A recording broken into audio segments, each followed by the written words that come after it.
백돈남매 주작쇼에 화들짝 붓개비들 전단지 때려잡고 제제 풀어줍쇼 애걸하네. 쉰내 나는 좌팔류 쉰내 나는 평화타령 무너져가는 내 나라를 어찌해야 하나요. 언제쯤 붓개비들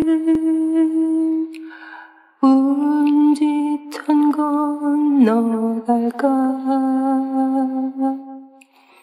언제나 이 나라는 붉은 달 벗어날까. 저 하늘은 귀를 닫고 바람은 길을 잃었네. 오늘도 결단난 내 나라 생각에 박스보이 TV는 밤잠을 못 이루는데 다시 올까 우파나라. 기도하는 우리 다시 한번 마음 모아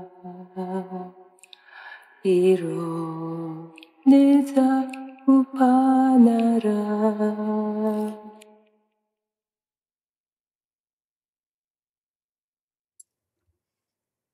감사합니다. 잘 들었습니다.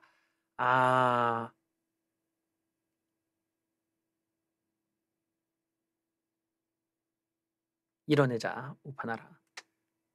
첫 번째 뉴스. 금값이 미친 듯이 오르고 있습니다. 여러분들 이미 제가 앞서도 몇 번 이제 그 뉴스에서 다뤘던 내용인데 지금 금값이 미친 듯이 올라가고 있어요. 계속 올라가. 금값이 계속 올라가. 어디까지 올라가? 몰라. 계속 올라가. 2,000달러 넘을 거다. 계속 올라가. 아시다시피 금이라는 게 안전자산 아닙니까? 안전자산이 오르면 위험자산은 떨어져야 되거든요. 근데 지금 둘 다 같이 올라가요.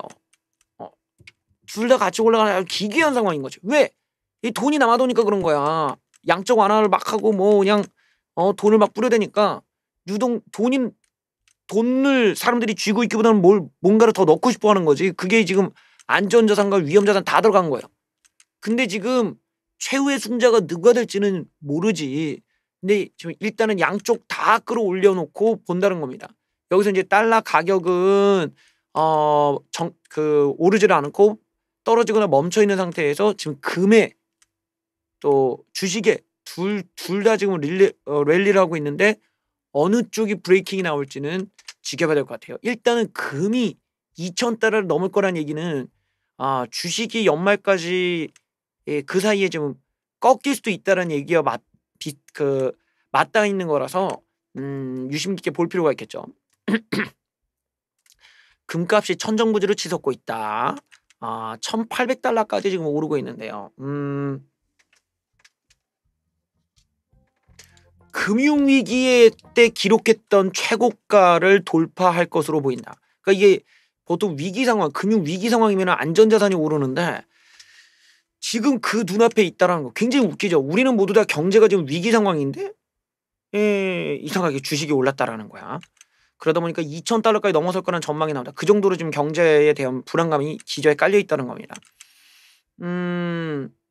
자, 내년 이맘때쯤에 금값이 2,000달러 넘을 거라는 전망까지 나오고 있는데 심지어 3,000달러까지 보기도 하네요. 자, 이렇게 상승세를 보이는 이유가 안전자산, 달러 약세, 저금리 등의 삼박자 때문이다. 일단 그 코로나 재확산으로 인해서 지금 미국 쪽에 지금 재확산 때문에 또 이야기가 많이 나오고 있죠. 다시 우한폐렴 확진자 수가 급증하고 있다. 그러다 보니까 경제적 충격도 장기화될 전망이다. 이것이 진짜 무서운 거예요. 왜냐면 경제가 살아난다고 받고 기대로 주가가 올랐는데 이미 한번 꺾였어. 다시 또 올랐어. 이럴 때면은 그 충격이 어디까지 갈지 모르는 거죠. 희망이 한번 더 끊기면은 이게 더블 딥이 되면은 더 무서운데 이거 좀 그래요. 일단은 무제한 양적 완화로 달러가 가치가 떨어지면서 금으로 투기가 좀 몰리고 있다. 자, 이게 앞으로 저금리 기조밖에 할 게 없는 상황에서 금값이 오를 거라는 생각이 드는 거죠. 이제 우리나라 같은 경우는 부동산이 오른다라는 개념이랑 좀 비슷하게 보겠지. 예, 그렇습니다. 자, 여기 우리나라 상황은 어떨까요? 지금 조선업계 2017년보다 더 최악이다. 2년 뒤에 어찌 될지 아무도 몰라. 조선업 쪽이 희망이 좀 있나 했더니 다시 폭망 중이면서 지금 조선업계 쪽의 어떤 그 도시 쪽은 더더욱 힘들 수가 있다라는 걸 좀 생각해 둬야 돼요. 상반기 수주가 고작 37척. 2018년에 5분의 1밖에 안 되네. 4분의 1밖에 안 되네.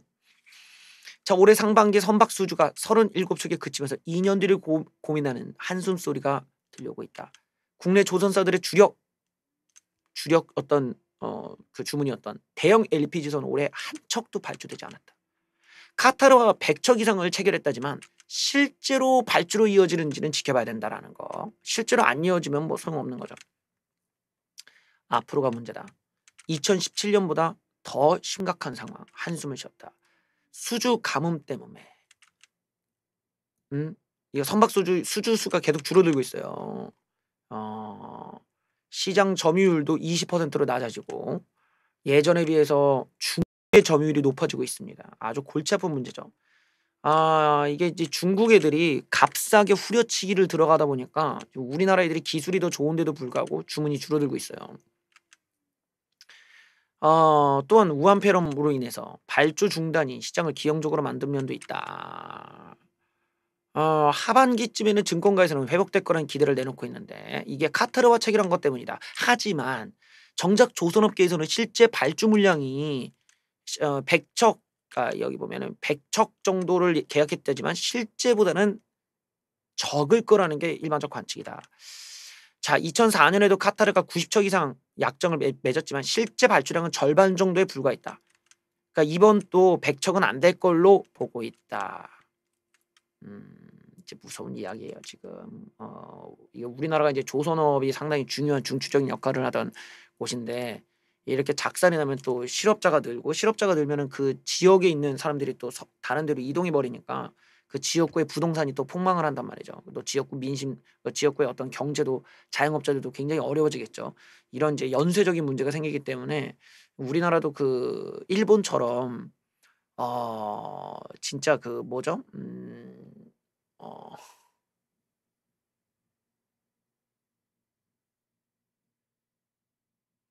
일본처럼 지방이 망하는 거야. 지방 정부가 아니지. 지방 뭐라고 해? 그 지방의 어떤 이 정부 조직이 망해. 세금이 안 거치고 사람이 없고 모두 없어. 그래서 완전 황폐화돼 버리는 거지. 그 지방이. 이런 게 실제 이제 선진국에서도 일어나잖아요. 뭐 미국도 그렇고 어디 그 사람이 없고 이런 데는 그냥 다 사막이 돼 버리는 거야. 그냥 사람이 안 살아. 그냥 없어. 그러면 완전히 망하는 거야 그냥. 망해.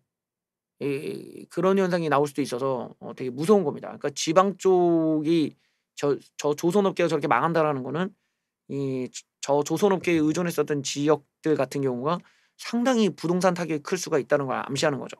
부동산 타격이 일단 크고 부동산 타격이 크다는 건 그 주변의 상권이 다 망한다는 거거든요.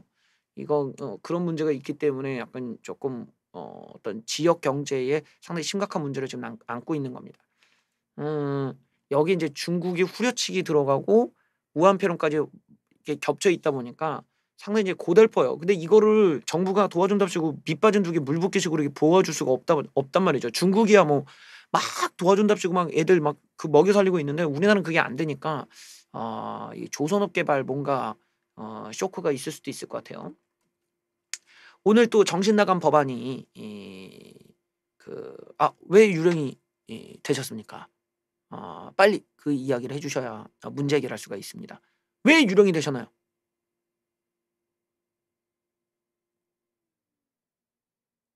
왜 클라킹이 되셨는지 말씀해 주십시오.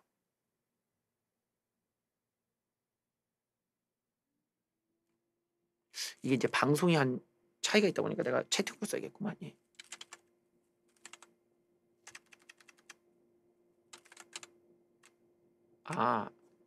예.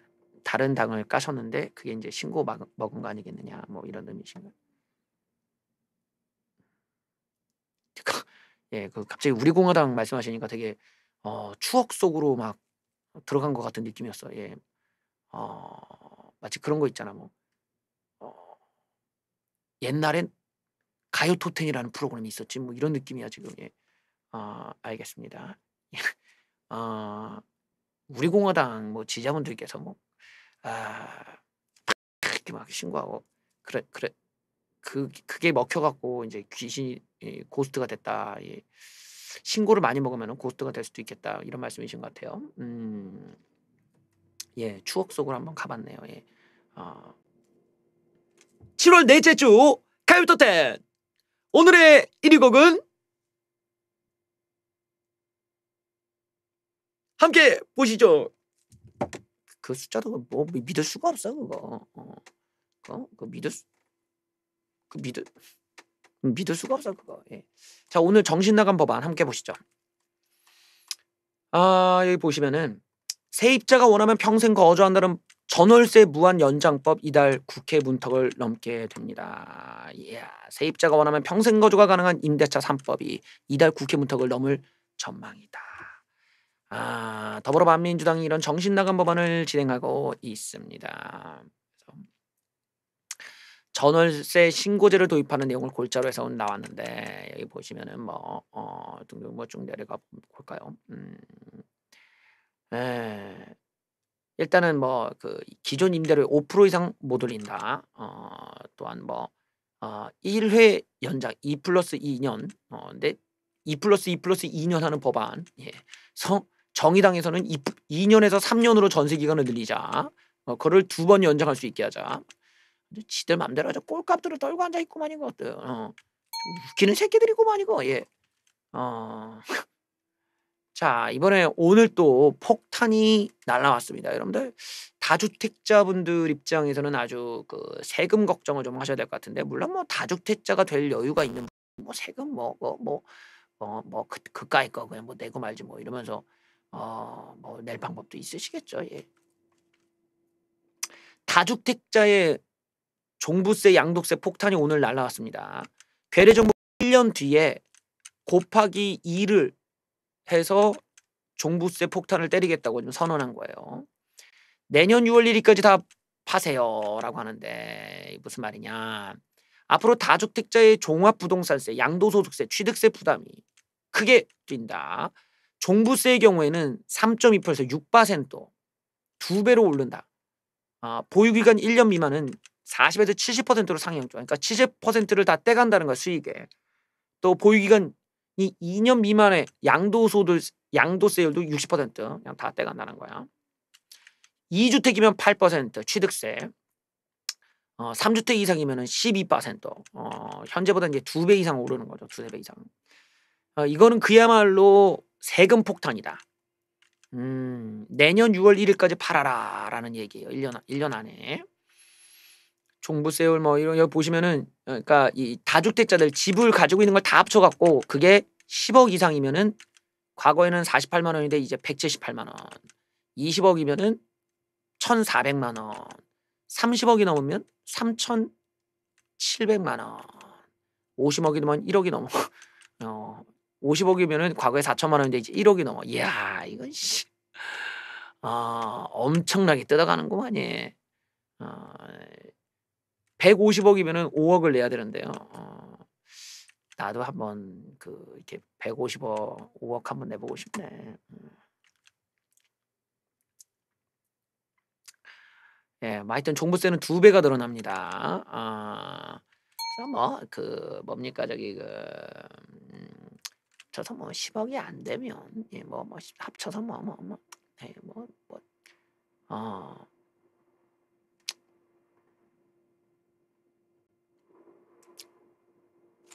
이제는 예, 이제는 이제 부자가 딴 게 아니야. 이제 부자는 그런 거야. 이제 나 종부세 한 1억 냈어. 그러면 이제 알아보는 거지. 우리는 바로 계산이 나와야 되는 거야. 내가 이번에 종부세 1억 냈어.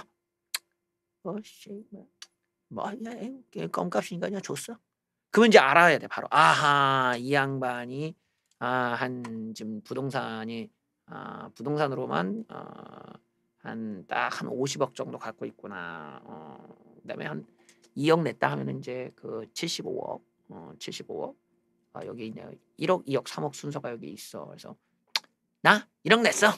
그러면 얼마다? 50억 정도 있구나. 이 양반이 2억 냈어. 75억, 3억, 100억. 저 이제 가면 뭐지? 딱 올해 종부세 3억 냈어요. 그러면 이제 알아보는 겁니다. 하하, 저 양반이 돈이 얼마 있구나 이러면서. 근데 이제 하고 다니는 몰골이 전혀 그렇게 낼 가능성이 없다면 그냥 술 취해가지고 또 개소리 하는구나 이렇게 보시면 될 것 같아요.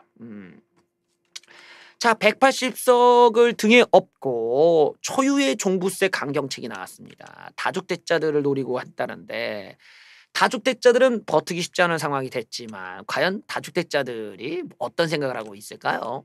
여기서 집을 팔면은 루저야, 루저. 예, 루저지, 루저. 예, 이러면은 벌써 이거는 이건 늦었어 이건. 예, 팔면 안 되는 거예요. 무슨 말이냐 함께 보시죠.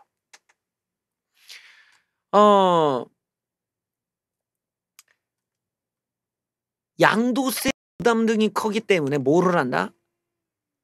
증여를 시켜버린다라는 거예요. 증여를 우선순위로 꼽습니다. 그러면 면에서는 집값 안정화가 안 될 것이라는 거예요. 예. 집을 파는 게 아니라 증여를 때려버린다라는 겁니다. 종부세를 올리고 양도소득세 다 뜰려. 자 보시면은 종합부동산세를 다 올렸다. 아까 봤던 것처럼 다 2배 이상 올려버리니까 이게 예를 들어서 이거를 지금 세무사의 문의에서 적용해 봤어. 마포구의 레미안 푸르지오 84.3 제곱미터짜리를 해봤더니 여기랑 이제 음마아파트를 보유한 A씨를 가지고 해보니까 이게 종부세만 5천만 원 내야 돼. 여기에 보유세까지 다 합치면 6,800만 원. 다른 데도 마찬가지로 2배 이상씩 오른다는 거예요. 다주택자들은 아파트를 내놓는 게 아니라 증여를 시켜버릴 것이다 라는 거예요. 현재 규제 지역에 다주택자 몰려있는 구간은 과표 12억에서 15억 사이다. 바로 요것들. 근데 이게 이제 여기서 이제 차익이라는 걸 뜯어내보면 보유세도 오르고 다 오르다 보니까 그냥 증여하는 쪽으로 선택을 할 가능성이 높다. 하지만 당장 매물은 안 나온다. 왜냐하면 내년까지 일단 시간이 있고 그 사이에 증여를 선택하는 사람이 많을 것이다. 왜냐? 양도세보다 증여세 부담이 적다. 양도세보다 증여세 부담이 적다. 이게 이제 무슨 말이냐면 지금 이제 집을 산 사람들이 달랑 1, 2년 내에 가지고 있는 사람들이 아니라 대다수가 가지고 있는 지가 좀 오래된 사람들이 많단 말이에요. 다주택자들이. 근데 이 양반들이 과거에 아파트를 샀던 게 보면 10년 15년 20년 전에 샀다고 가정하면 그때는 가격이 3억 뭐 이랬다고. 비싼데 막 강남에 막 비싸고 뭐 이런 데도 막 3억 4억 뭐 이 정도란 말이야. 근데 지금 막 20억 30억 된 거니까 그러면은 막 차익이 막 보통 막 차익이 얼마야? 벌써 뭐 차익이 뭐 10억이 넘어가. 그러니까 이 그 부동산의 수익이 벌써 10억이 넘어가잖아요. 그러면은 기본적으로 거기서 지금 양도세를 절반 이상 가져간다고 하면은 5억 6억 7억 이렇게 양도세를 뜯어간다는 거 아니야, 정부가. 그럴 거면은 증여를 20억 30억 20억을 해도 그 정도 증여세가 더 적게 나오는 거야, 쉽게 말하면. 이해가 되시죠? 부동산에 의한 차익의 절반을 뜯어간다고 가정을 하더라도 증여세가 더 싸지는 거지, 오히려. 그러니까 야 그냥 자식놈한테 줘버리고 증여세를 그냥 현금으로 다 박치게 해버린다는 거야. 왜냐면 그게 더 싸다는 거지. 실제로 내가 부동산을 팔고 사시고 하는 머리 아플 그럴 필요도 없이 그냥 증여세만 내주면 되는 거니까. 그럼 깔끔하게 자식도 부담이 없고 나도 부담이 없고 서로 세금도 적게 내고 다 깔끔해져. 그러니까 이게 부자들 입장에서는 자기가 계속 들고 있다, 다주택자가 계속 들고 있다 이러면은 세금은 계속 늘어난다고 할 수 있지만 자기가 자식한테 증여를 해버리면은 그런 부담이 확 줄어드는 거죠. 자식도 증여받아도 좋고 부모 입장도 뭐 세금 걱정 없어도 좋고, 그러니까 자기가 들고 있는 집에 대해서 주인만 바뀔 뿐이라는 거야. 이러니까 매물이 나오는 게 아니라 오히려 그냥 주인만 늘어나는, 가족들의 주인만 늘어나는 거지. 예전에 주인이 한 명이었던 집이 주인이 두세 명으로 늘어날 뿐이야. 아무런 차이가 없어. 근데 그게 다 가족으로 돼 있으니까 그 주인이 그 주인인 거지. 이런 부분이기 때문에 이게 이제 증여가 점점 늘어나고 있다는 거예요. 증여가 늘어나니 살 수 있는 집이 없고 괜찮은 집들은 죄다 증여 때문에 다 가격이 잡혀 있고, 그러다 보면 뭐 이제 증여세 벌겠답시고 가격이 그만큼 또 올라갈 가능성이 더 높기 때문에 이런 방식들이 이제 우회로가 다 있다라는 겁니다. 자, 그러다 보니까 증여로 선택하는 사람이 많다. 결국에는 내년 6월 이전까지는 1차로 증여를 고민하고 2차로 매각에 나설 가능성이 있지만 일단 증여 쪽이 많이 몰릴 거예요. 지금 강남에서 증여가 굉장히 많다고 하더라고.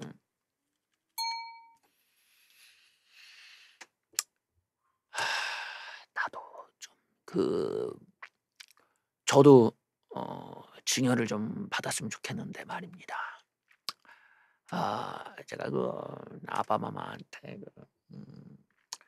어떻게 요즘 증여가 많다는데 아바마마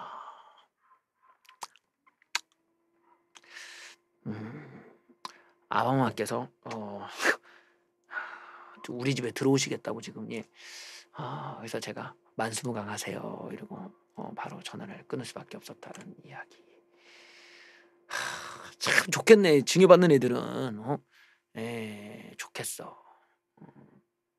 좀 우리 아버지께서 좀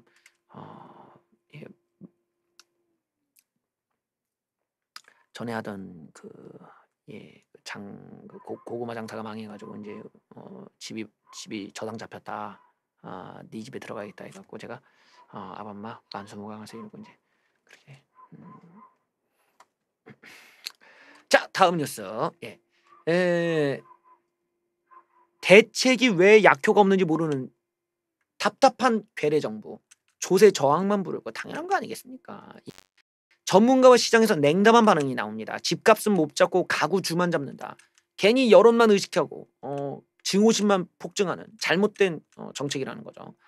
자, 다주택자 양도소득세를 중과하고 종부세까지 올려버리고 이렇게 되면 주택 보유의 부담이 커질 수밖에 없다. 그렇게 다주택자들이 힘들 거라는 기대를 했지만, 하지만 다주택자들은 과세가 되는 내년 상반기까지는 팔기 전에 증여하거나 세금을 내면서 버틸 것이다. 왜냐하면 정부가 1년밖에 안 남았잖아요, 이 뒤에는. 그러니까 이제 버틸 만한 거지. 그래서 장기적으로는 이런 식으로 집값은 잡지 못한다. 국민 세금 부담만 가중될 것이다.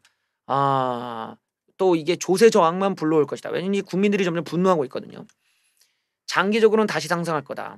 저금리와 신종, 우한 폐렴 때문에 이렇게 풀린 돈이 부동산으로 다 갈 것이기 때문에 정부가 공급을 얘기하고 있지만 제대로 된 공급은 없다. 앞으로 5년 이상 걸리기 때문에 집값과 전세값은 못 잡을 거고 유주택자만 잡는 또 하나의 대책이 추가됐을 뿐이다. 세금 강화로는 집값을 잡을 수도 잡히지도 않을 것. 20번이 넘는 부동산 대책이 왜 약효가 없는지를 모르는 것과 답답하다. 집값 안정보다는 일부를 겨냥한 과세, 악화된 국민 여론을 의식한 그냥 땜질식 대책이다. 일각에서는 양도소득세를 80%까지 뜯어버리자고 하는데 초헌법적이다. 그냥 뭐 사회주의지 뭐. 예.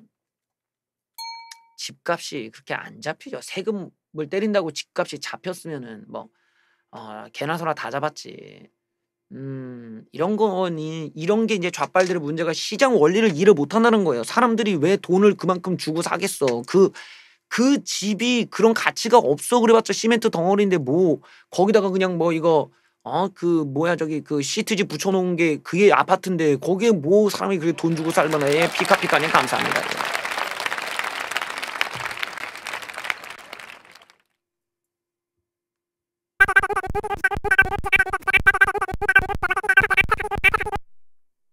아츄 너는 나는 아견하지마 문제 그 새끼는 지지하면 안돼. 이게 지금 그 시장 원리를 이해를 못하는 거 아닙니까? 아파트가 뭐 그만한 돈 가치가 있냐고 짓는데 뭐 얼마나 든다고. 그걸 해봤자 시멘트 덩어리고 뭐 시트지 붙이면 아파트인데 그런 아파트 자체가 비싼 게 아니라 아파트 주변의 인프라가 비싼 거란 말이에요. 아파트 주변에 교통편, 뭐 파락군 지역, 병원이 있냐 없냐, 어떤 그 시설이 있냐, 그 어떤 녹지가 있냐, 공원이 있냐, 뭐 이런 거 어떤 삶의 질, 퀄리티의 차이라는 거야. 퀄리티. 거기에 사람의 가치들이 있다라는 거야. 그거는 전통적으로 1000년 전에도 그렇게 살았고 2000년 전에도 그렇게 살았어. 그래서 사람들이 뭔가 가까이 하고자 하는 어떤 그런 선호되는 무언가 그 인프라를 만들어줘야 되는데 그걸 만들어주려면 기업들을 유치를 하든지 이 새끼들아. 뭔가 거기 사람들이 거기에 몰려갈 수 있는 여지를 만들어줘야 되는데 이 새끼들은 그게 아니라 그냥 세금으로 조직은 기계처럼 모든 게 다 세팅이 되는 줄 안다는 거야. 이게 아니란 말이에요. 시장의 원리는 그게 아니야. 이게 문제 이거. 얘네들이 머릿속에 상상력이 없는 거야. 상상력도 부족하지만 뭐라고 하지?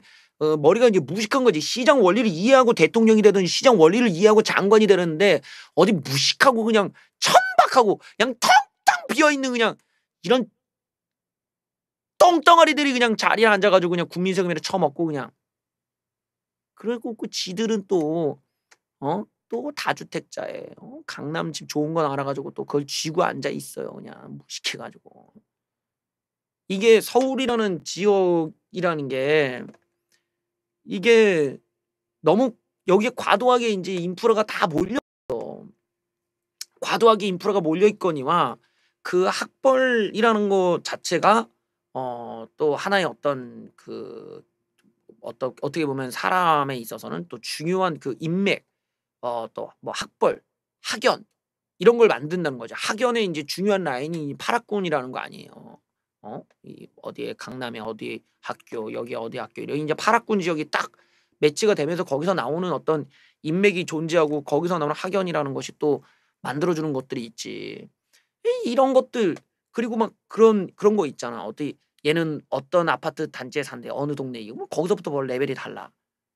이게 이제 사람이 예를 들어 내가 벤츠를 탄다 이거야. 그러면 서울에 거주하는 양반들 중은 벤츠 탄다고 부자가 아니야. 벤츠 타고 원룸에 살면 그분 나가리지 그건. 그건 빚쟁이잖아. 근데 쟤는 소나타를 타는데 제가 강남 어디에 산다라든지 뭐 송파 어디에 산다 이러면은 쟤 애가 레벨이 벤츠보다 한 6단계 위로 올라가 버려. 이런 게 있단 말이에요.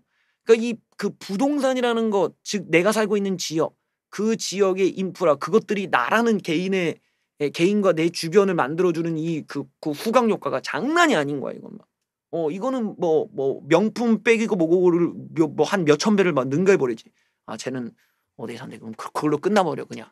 거기서 모든 게 다 해결이 돼. 근데 이게 어마어마한 그 어떻게 보면 인간의 욕구를 채울 수 있는 자본주의 끝판왕인데 우리나라처럼 나라는 좁고 지형은 좁고 사람들이 이쪽에 막 몰려 있다. 이럴 경우에는 당연히 부동산에 대한 판타지가 더 커질 수밖에 없죠. 그러니까 사람들이 막 15억, 막 20억, 30억 주고 사는 거야. 고작 30평짜리를. 그 지방 가면 막 3억밖에 안 하는 거 아니야. 3억, 4억밖에 안 되는 집을 서울에 와서는 막 10배 가격을 주고도 콜 막 이러고 간다고. 왜? 그 주변의 인프라가 너무 막강하기 때문에. 그리고 그걸로 인한 나의 후광 효과. 이런 걸 막 잊을 수가 없죠. 그 어디에서도 무시받지 않을 수 있다라는 거. 이런 게 이제 이 부동산 안에 들어가 있는 거죠. 그런데 말입니다. 이제 그 얘네들이 정책을 만드는 게 이제 세금으로 어떻게든 부자애들을 다뤄보겠다는데 이 부르주아 애들이 세금 같은 걸 무서워하지 않아. 그거 갖고 돈 내고 다른 데서 돈을 맞추면 되는 거거든. 어렵지가 않잖아요. 근데 여기서 이제 웃긴 거는 그래 부자들을 이렇게 조진다 이거야. 그러면은 돈이 없는 자들, 그러니까 지금 이렇게 유입되려고 하는 사람들은 집을 살 기회는 줘야 될 거 아니야.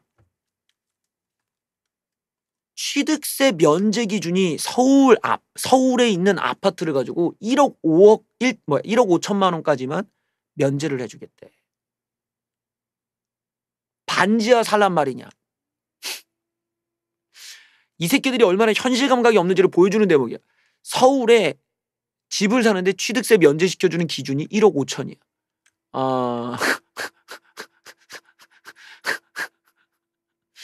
취득세 감면받으려면 서울에서 반지하에 살라는 말이냐. 정부가 내놓은 주택시장 이 보완 대책이 벌써부터 실효성 논란을 휩싸였다. 너무 현실과 동떨어졌다는 지적이 많은데 취득세 감면 혜택을 주기로 했는데 알고 봤더니 1억 5천만 원 미만은 100% 감면, 1억 5천에서 3억 원은 취득세를 50% 감면한다. 이게 이런 집이 어딨냐고 막말로 이 새끼들아. 무슨 빌라도 이런 집 없어. 서울 수도권의 아파트 시세를 고려하면 감면 기준이 너무나 터무니없다라는 얘기가 나온다. 지금 현재 아파트의 매매 중위 가격 중각 가격이 9억이야. 9억. 으아. 9억이야 9억. 으아. 그보다 낮은 단독주택의 경우도 7억인데 연립은 2억인데 1억 5천을 어디서 찾냐 이거야. 결국에는 입지가 나쁜 저가 단지조차도 여기에 해당이 안 될 것이다. 하위 20% 단지의 평균 가격은 4억이었다. 근데 취득세 감면을 못 받아. 50%밖에 못 받아. 이거 뭐야 이거 이런 게 있었어? 우리나라에? 이거 뭐야 이거? 송파구 일대? 이거 뭐야? 이런 것도 있고. 이게 뭐야? 이건 학교인가? 이게 뭐야? 63빌딩이야? 이게 뭐야? 이게 우리나라야 지금 이게? 이 서울 송파구에 이런 게 있어요? 왜 이게 63빌딩인가? 이거 뭐야?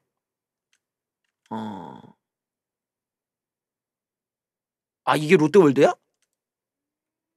롯데월드 이렇게 컸나? 롯데타워? 롯데월드가 이렇게 컸나? 내가 예전에 갔을 때 롯데월드가 이렇게 크지 않았는데? 롯데타워? 그게 새로 지은 건가? 이렇게 컸어? 와, 이거 뭐 쩌는구만이. 와, 이거 어마어마하구만이. 예. 서울시세 하위도 4억이 넘는데 이렇게 실효성이 떨어진 황당무계한 정책들. 정말 바보 같구만. 예.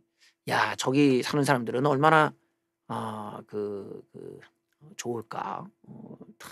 옆에 그냥 야 이씨 봤냐 이씨 우리 63빌딩 있어 이씨 이렇게 딱 하고 쫙 그 옆에 이씨 롯데월드 딱 얼마나 샤이야 이씨 뭐 그런 거 아니야. 나 롯데월드 근처 살아. 다 아는 거잖아. 뭐 전국에 다. 나 롯데월드 근처 살아. 거기. 그 질려갖고 잘 안 가. 롯데타워 이제 질렸지.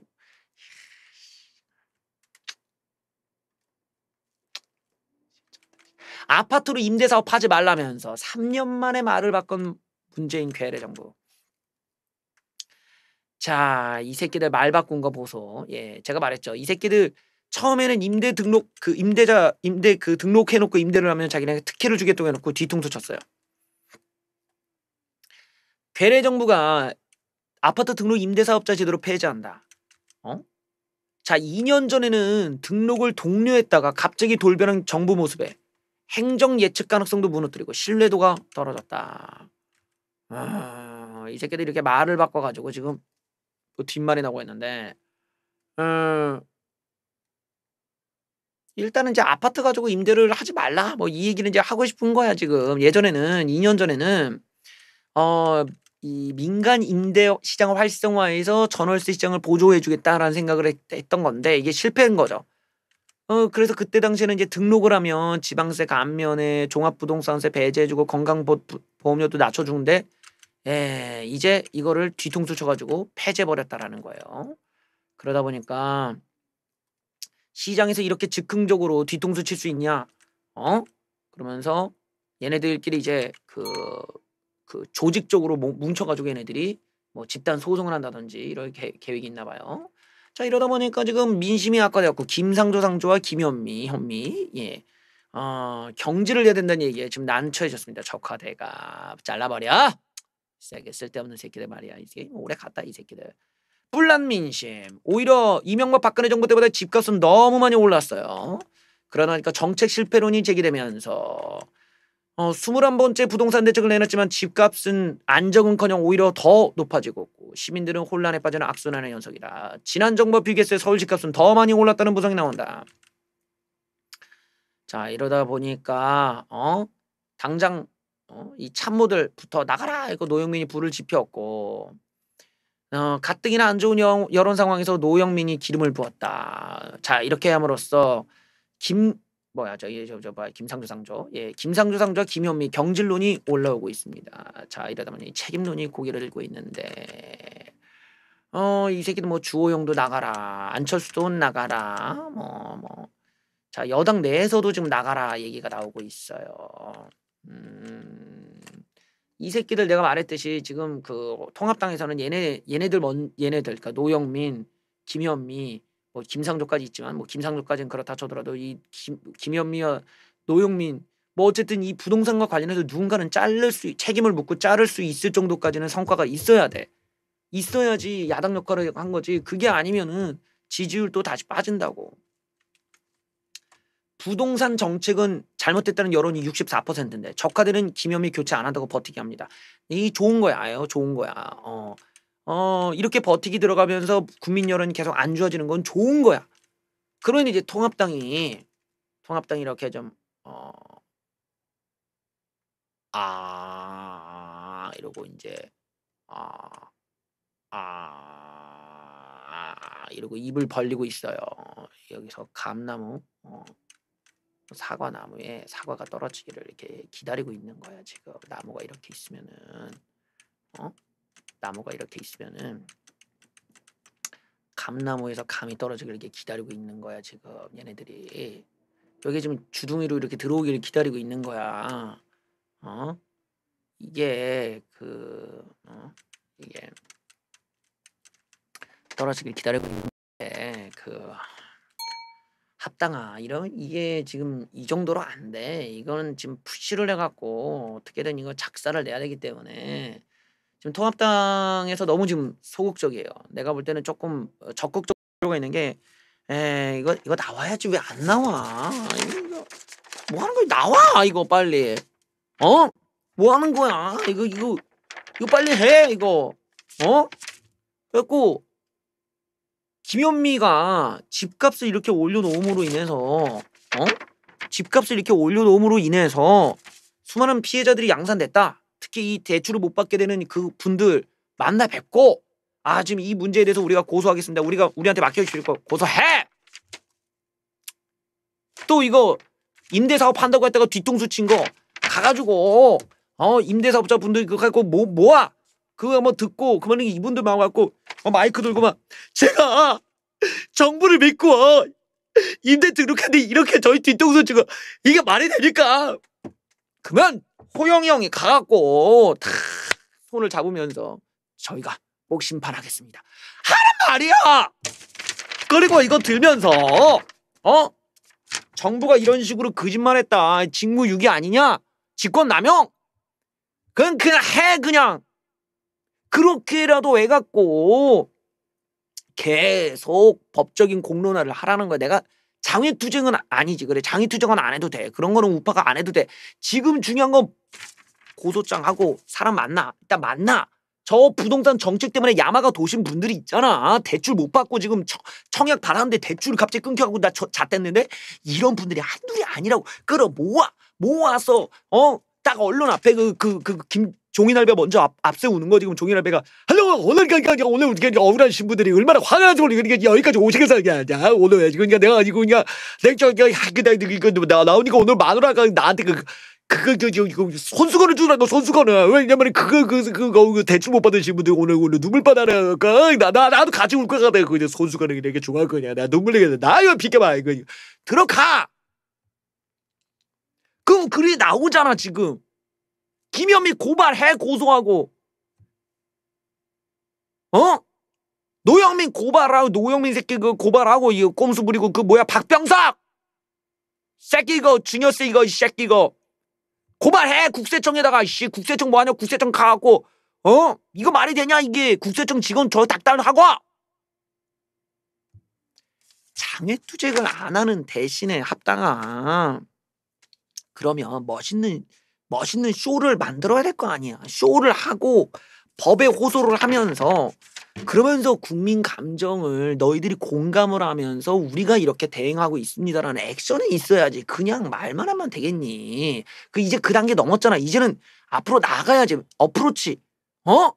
헌팅의 기본 어프로치.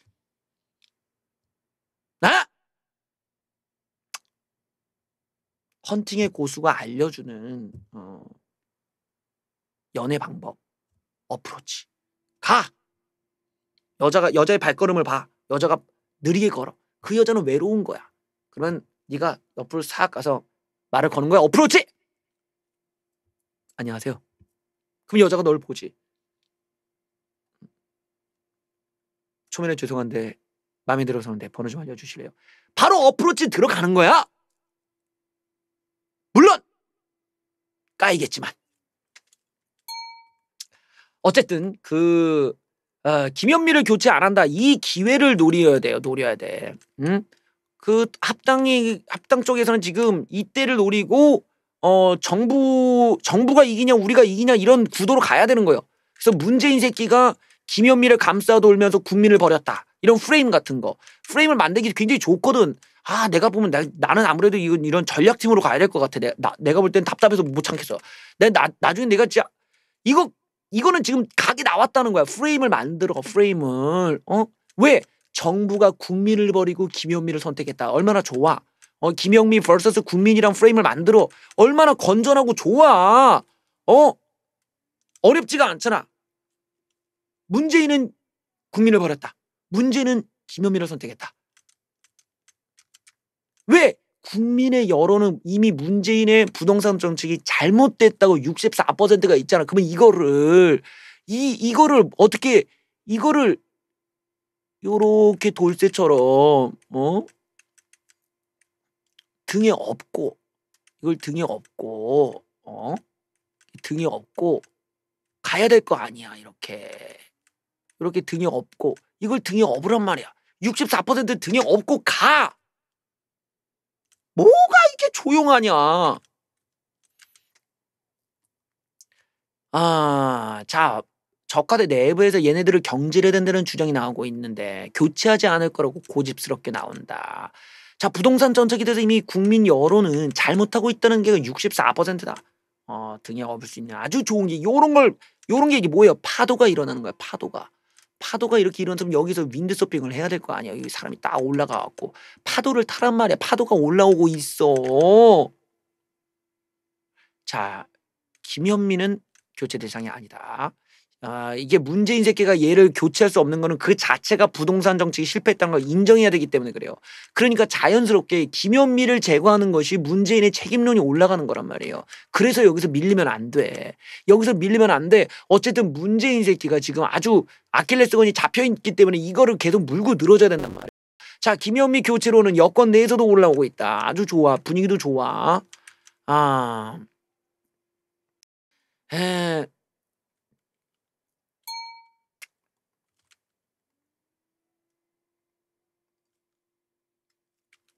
문재인 새끼 지지율이 잠깐만 왜 이렇게 울리냐 근데 이거 확실히 꺾구만. 자, 문재인의 지지가 40%대 추락을 했다. 수도권 중도 퇴보의 변심이 컸다. 그렇지. 역시 부동산에는 좌우가 없어. 예, 부동산은 좌파들마저도 못 참아. 왜? 지가 너무 손해를 크게 봐야 되기 때문이죠. 특히 이제 분배를 얘기하던 새끼들이 지들이 분배 당하면 아주 그냥 야마가 도는 거지. 분배를 얘기한 쪽에선 좋지. 근데 지들이 분배를 당하는 입장이 돼보면 이제 사람이 돌아버리는 거예요. 자, 문재인 새끼의 지지율이 점점 박살나고 있으면서 40%대로 떨어지고 있다. 이것도 높아. 근데 많이 떨어지고 있다는 추세가 아주 기쁜 소식이죠. 예, 문제는 이제 데드크로스가 나올 것 같아요. 부동산이 지지율 하락의 주요 요인이다. 예, 민생 해결 부족 뭐 이런 거 당연한 거고. 그래요. 일단은 문재인 새끼가 저렇게 고집스럽게 가는 부분을 노려라. 그다음 뉴스. 내가 이의 뉴스를 좀 다룬다라는 게 조금 거시기 한데 껄쩍지기리 하네. 껄쩍지기리 하네. 예. 심호흡하고.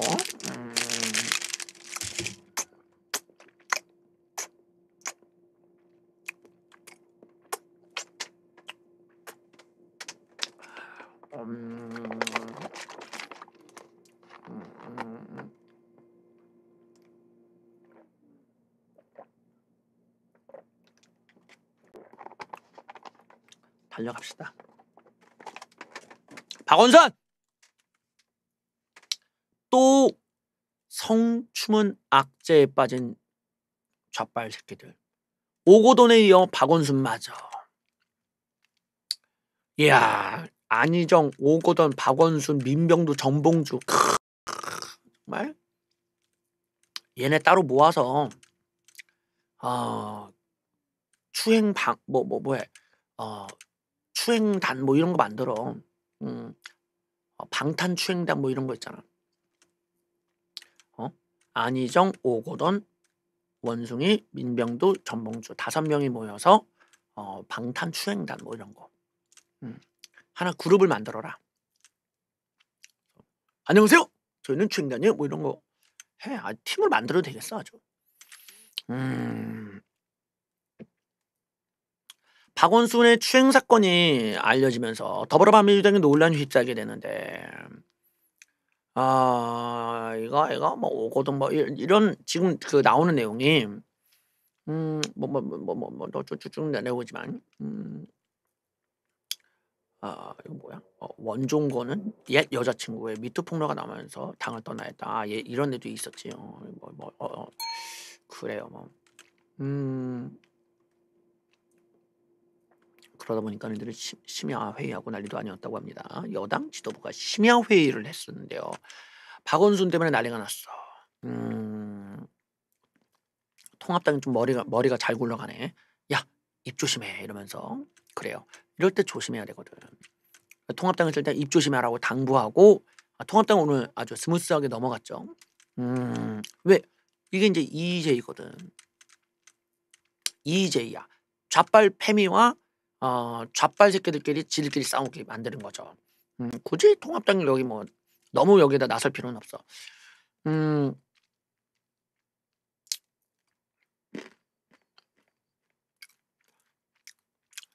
여당 독주 논란이에요. 부동산 논란이 겹치면서 괴뢰정부 여당에 대한 민심 위반이 가속화될 가능성이 커진다. 반민주당은 비상회의를 열어 사실관계 파악에 주력했는데 문재인 새끼도 실시간으로 보고를 받았다. 결국 시신이 발견되고 게다가 성 관련 범죄와 연루가 됐다는 점에서 반민주당으로서는 곤혹스러운 기류가 많다. 최근에 여권에서는 안희정과도 관련해서 뭐 이런저런 얘기가 있죠. 뭐 성인지 감수성 얘기가 또 나오는데 이것 때문에 이제 꼴패미들이 아주 반발이 큰 거예요. 근데 여기서 또 박원순 가지고도 많이 오갈 수 있다.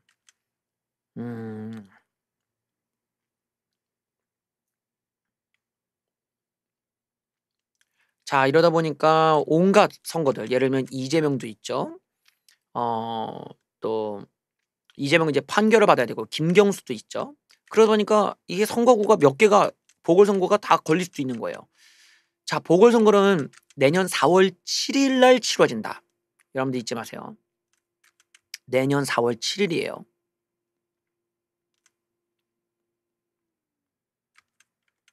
또 공직선거법 위반, 그때 그 패스트트랙 때 이래저래 말 많았던 의원들도 이제 몇 명 날아가고 이러면은 이때 4월 7일 날 이날 서울시장 선거, 뭐 부산시장 선거, 그다음에 그 국회의원 선거, 그래서 어마어마한 규모가 될 가능성이 있어요.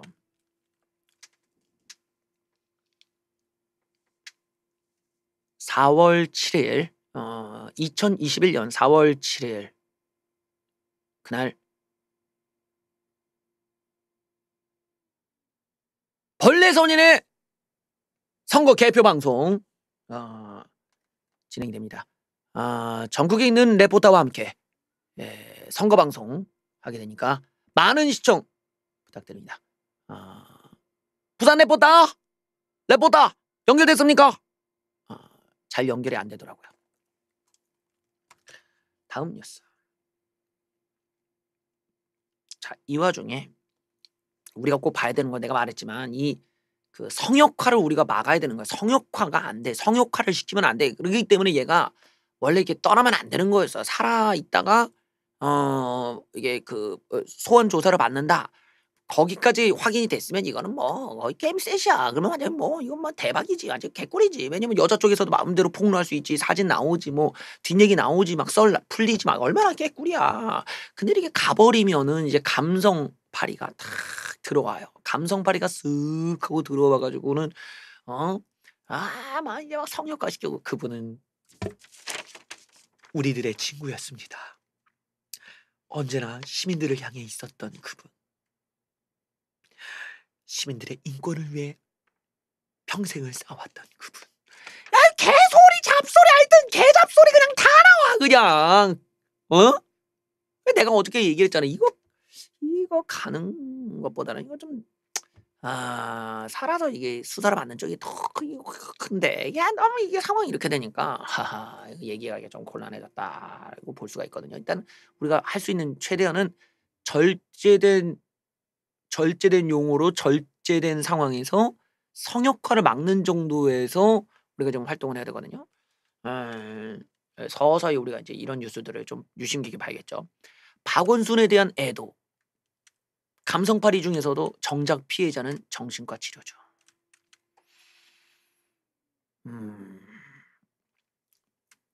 자, 수사는 이미 종결됐지만 하지만 성추행 피해를 당했다고 한 신고자는 정신과 치료를 받고 있다. 또한 A씨는 본인 외에도 더 많은 피해자가 있다고 진술했다. 다들 박원순이 무서워 아무도 신고를 못했다고 전하는데 A씨는 심지어 서울시청의 다른 직원들이 이 사실을 알려서는 도움을 받지 못한 것으로 알려졌다. 그래요. 유창선이 또 등장합니다. 모두가 고인을 추모할 뿐 피해 여성이 평생을 안고 가게 될 고통을 말하지 않는다. 자신이 고소해서 사람을 뭐 어떻게 했다는 트라우마에 갇힐 수도 있지 않는가. 당신은 잘못한 게 없다. 나 혼자라도 이 얘기는 꼭 전하고 싶었다라면서 좌파 평론가로 유명한 유창선마저 저렇게 얘기를 했다고 하는데요. 우리가 이제 이런 걸 유심 깊게 보고 저쪽을 좀 부각할 필요가 있어요. 그러니까 즉 우리는 피해자가 피해자가 증거입니다. 뭐 어쩌고 저쩌고 했던 그 좌빨 새끼들이 했던 거 그대로 니들이 만들어 프레임에 니들이 한번 걸렸다 라면서 알려줘야죠. 이건 말이 안 되는 거다. 이건 좀 웃긴 거 아니냐. 이런 무책임한 게 어딨냐. 적절하게 이렇게 정제된 톤으로서 우리가 이제 이런 의혹이 있을 때는 정정당당하게 수사를 받고 죗값을 치르는 것이 그게 진짜 시민을 위한 거 아니겠는가. 정말 잘못이 있을 때는 반성하고 또 법의 심판을 받고 그럼으로써 다른 피해를 본 시민을 위해 스스로가 자기 자신을 또 바꿔가고 고쳐가고 그것이야말로 진짜 시민운동가이다라는 이런 맥락하에서 우리가 이 문제를 접근해 볼 필요가 있겠죠. 그런데 이 문바 박바 좌파 새끼들은 이 여비서를 비난하면서 음모론까지 만들고 있다고 합니다. 박원순을 고소한 비서를 비난하는 글이 인터넷 커뮤니티에 올라오고 있다. 이 좌빨 새끼들이 얼마나 역겨운 놈들인지 보여주는 거죠. 자, 전직 비서가 석연치 않다는 주장들인데, 자 보면 좌빨 매체들이요, 딴지일보, 클리앙, 누리앱 등에서 실제 성추행이 있었다면 과거 안희정 때 뭐 하고 있었냐, 왜 3년을 묵혔느냐, 뭐 이런 내용이었다. 우리 시장님이 어린 반푼이도 없는 소리. 그래요. 미투가 시장을 어쨌네 저쨌네 하는 고소가 원인이라고 단정짓는 사람들이 많았다. 또한 고소인의 신상을 특정하겠다는 취지의 글도 올렸다. 이런 거 저런 거 제하면 소수만 남는다는 것이었다.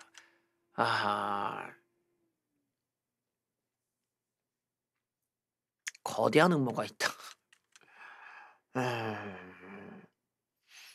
그래요. 하여튼 좌빨 새끼들이 얼마나 진짜 역겨놈들인지 알 수가 있어. 지들 필요할 때는 여자들이 뭐 증거나 피해자 목소리가 증거다 이러다가 또 지들이 불리하니까 이 말 바꾸는 거 봐. 이 역겨운 새끼. 자, 우리들한테 앞에 놓여 있습니다. 여러분들, 다른 게 투쟁이 아니라 우리가 할 수 있는 일, 실질적으로 여론에 직결시킬 수 있는 일은 무엇일까요? 그것은 길거리의 사람들을 10만 명을 모으는 거는 어려워요. 그런데 인터넷에서 10만 명이라는 숫자가 되기는 조금 더 수월할 수 있을 겁니다. 박원순의 서울시장, 서울특별시에서 박원순의 장을 치른다 라는 것에 대해서 어마어마하게 우리가 지금 국민 여론이 안 좋고 이런 거는 성역화인 거죠. 성역화. 이거야말로 성역화입니다. 이게 뭐예요? 우리가 막아야 되는 일이에요. 전직 비서를 추행을 해서 고소당한 박원순이 이 상을 치르는데 서울시가 서울특별시 장을 치르기 위해 논란이 일고 있다.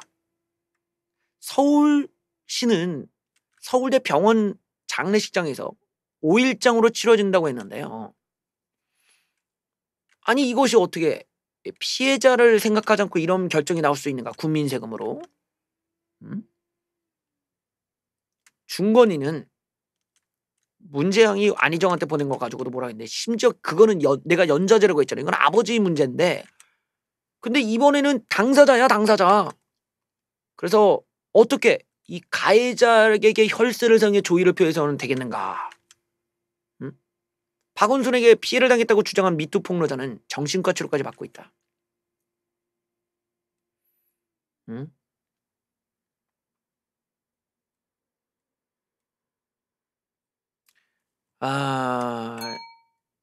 요거 우리가 어느 정도는 생각을 해봐야 되는데, 여기서 통합당의 톤을 좀 보세요. 통합당도 약간 조금 지금 그 얘네들이 야당이 되고 선거도 보니까 얘네들이 이제 약간 현실 감각이 온 거야. 내가 그래서 요즘 통합당이 약간 야당의 어떤 지금 시각을 좀 갖게 됐다라고 내가 얘기를 들었는데, 얘네들이 요런 상황이 오면 야 이걸 어떻게 해야 가장 괜찮을까를 생각을 많이 하고 지금 톤을 갖다가 조절을 딱 하고 있어요. 근데 이제 제목부터가 통합당이 톤 조절을 하고는 있구나. 그러면서 얘네들이 이렇게 뭐라고 하지? 숟가락을 이렇게 얹는데, 숟가락 보통 이렇게 훅 얹거든. 근데 얘네들이 요 끝으로 이렇게 요 끝으로 이렇게 숟가락 얹었어요. 이렇게.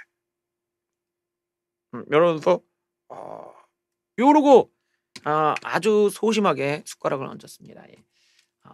통합당 안타깝지만 근데 의혹은 밝혀야 요렇게 안타깝지만 의혹은 밝혀야 소심하게 아주 소심하게 이렇게 이러면서 약간 빠져있어요. 오히려 정의당이 더 세게 얘기하고 있어요.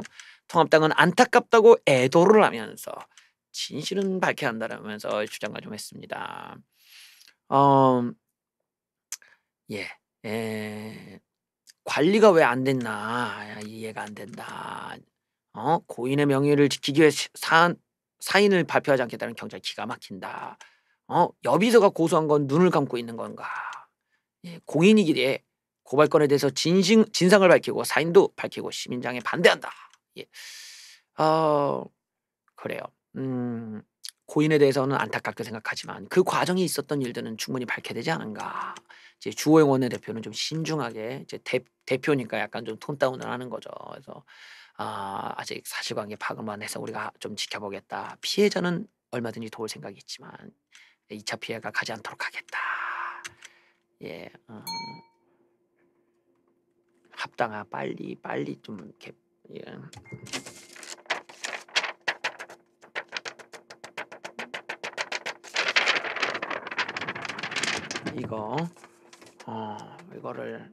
이거를 진행하려면 물론 이제 그 대상이 사라졌으니까 그럴 수는 있지만 이제 그 당내에 그 여성들을 좀 추려서 피해자와 이렇게 컨택을 좀 시키고 얘기를 좀 해보고 그러면서 이제 계속 공론화의 문제에 있어서 투트랙 전략을 가는 거죠. 앞에서는 애도합시다. 삼가 고인의 명복을 빕니다 하면서 뒤쪽으로는 이제 피해자를 좀 컨택을 하면서 얘기를 듣고 이런 일이 있었습니다라고 국회에서 얘기해 주는 그것만으로도 떳떳한 죽음은 아니지 않은가. 어떻게 해서 5일장을 할 수 있냐. 반대 청원이 10만, 지금 20만이 넘어가고 있어요. 넘었습니다. 자, 여러분들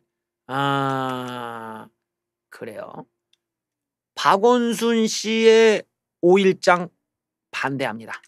일단은 지금 이게 20만이 지금 넘어가고 있습니다. 제가 말씀드렸다시피 길거리에서 20만 모으는 건 어렵지만 인터넷에 우리가 20만, 50만, 100만을 채우는 거는 그리 어렵지 않습니다.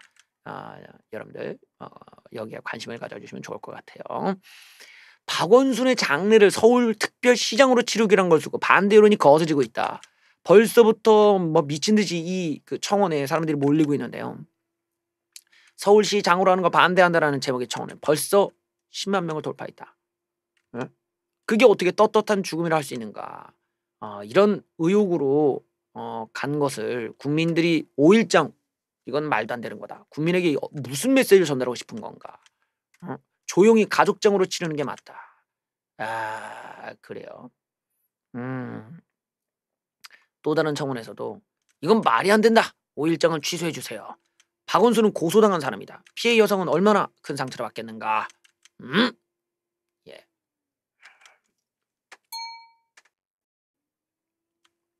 좋았어. 분위기는 나쁘지 않아. 근데 오늘 제가 조금 이런 말을 써도 되는지 모르겠지만 정치계에 정말 유명한 어떤 해골 가면을 쓴 후레 자식이 있어.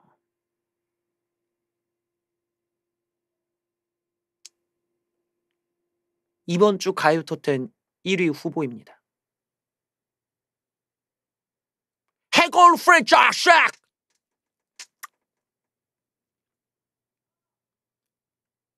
(1위) 후보곡 제목은 예의가 아니야. 가수는 해골 후레 자식. 이번 주 1위 후보 후레 자식 같으니. 이해찬이 미투 의혹을 질문한 기자에게 공개적으로 이런 막말을 했습니다. 야, 이 새끼 진짜 망랑하는 새끼구만 이거. 이해찬 새끼가 미투 의혹을 묻는 기자에게 신경질적으로 많은 게 논란이 일고 있다. 자, 기자가 이 성추행 의혹에 대해서 당 차원의 대응을 묻는 질문에 이해찬이가 갑자기 표정이 어두워지면서 그건 예의가 아니다. 어디서 그런 얘기를 하고 있나? 갑자기 막 버럭하는 거야. 그래서 기자를 계속 야리고 있다가 후레 자식 같은 이라고 라고 읊조렸다. 후레자식이란 말은 교양이나 버릇이 없는 사람을 낮잡아 이르는 강한 비속어인데. 자, 이 피소 사실의 팩트고 이것과 극단적 선택과 연관성이 있기 때문에 당 차원의 대응을 물었는데 이해찬은 그냥 지 혼자 발끈하면서 신경질적인 반응을 내보인 거다. 자, 일각에서는 당연히 이 추행 의혹이 해소돼야 된다는 목소리가 높은데, 이해찬은 이전에도 뭐 장애인 비하 발언, 뭐 베트남 여성, 뭐 이주여성 폄훼 발언, 경력 단절 여성 비하 발언 등으로 논란이나 이 새끼 하여튼 이 새끼가 문제가 많은 놈이야 이거. 아주 후레자식 이런 후레자식이란 말 어떻게 그 남의 자식한테 후레자식이란 말을 할 수가 있어? 이 새끼가 진짜 이 새끼는 후레자식이네 이 새끼가. 자, 이러다 보니까 이게 이제 분위기가 확 안 좋아지잖아. 이거는 내가 이래서 톤 다운을 하는 거야. 톤 다운을 하라는 거야. 왜냐하면 내가 계속 이전에도 강조하지만 우파 진영은 공격을 할 필요가 없어요. 무슨 공격력이 어쩌고 저쩌고 그러지 마. 우파 입장에서는 일단은 기다려도 돼. 왜? 좌빨 새끼들이 원래 삽질을 다 하거든. 그건 그것만 잡고 그 다음에 때려도 늦지 않잖아. 막말로 얘기하면은 기다려. 때를 기다렸다가 잘 잡아서 패면 되는 거지. 먼저 선빵을 내겠다 이러면 안 된다고. 이쪽에 우리는 그런 파이터가 아니야. 우리는 좀 기다렸다가 탕탕 좀 보고 이건 뭐 피할 수 있어 하다가 왔어. 이런 후레자식 같은 거 이런 거 잡아야 되는 이런 거 아주 맛있는 게 떨어졌잖아요. 이 기자들이 이제 못 참는 거지. 기자들도 쉽게 시작합니다. 자, 이해찬 새끼가 성추행 질문에 후레자식이라면서 막대하는 거. 자, 피해자에 대한 예의는 어디로 갔는가?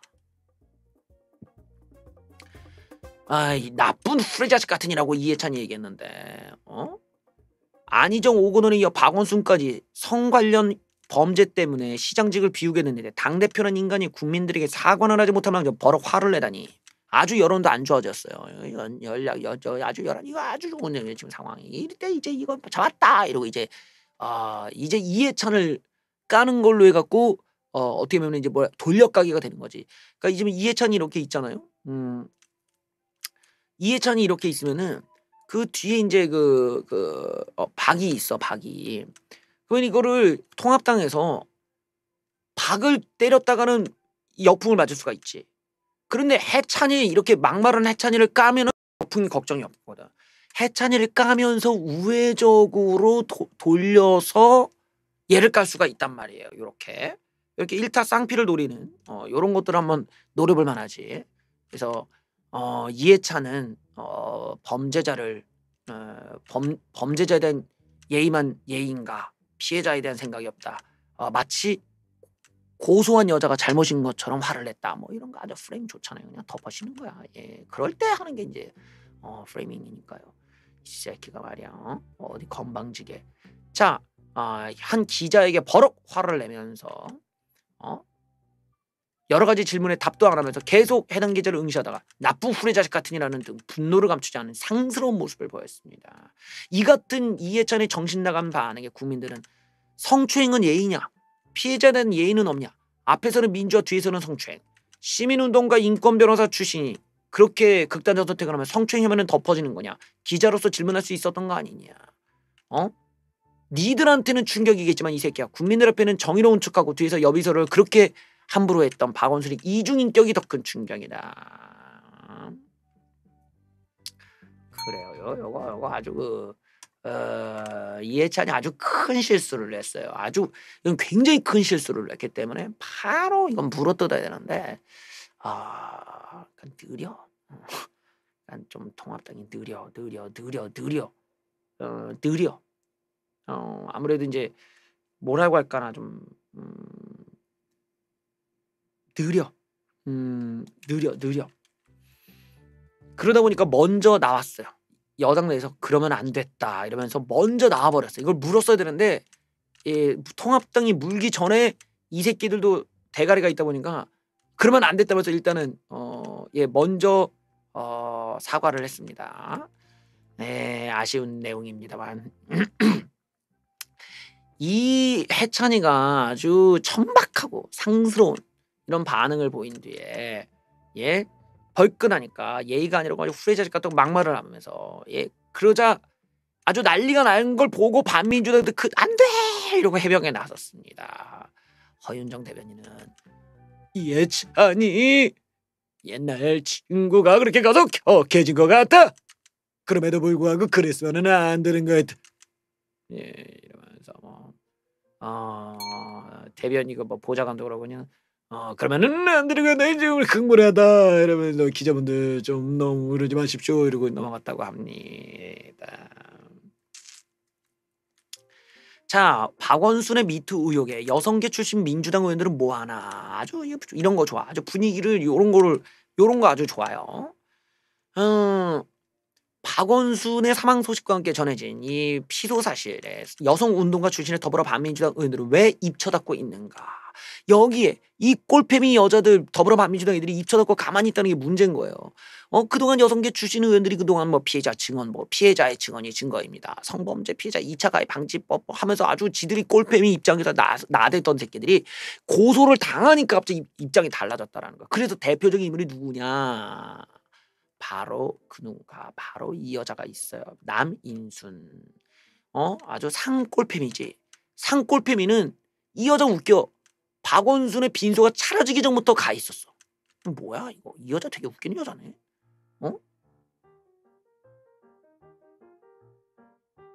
아니 이 여자는 또 누구야? 정춘숙 이 아줌마도 안희정 때는 1심 무죄 판결을 보고 이게 여자에게 공감 못했다면서 비판했다가 이번에는 박원순에 대해서 아무런 얘기도 안 하고 주둥이를 닫고 있습니다.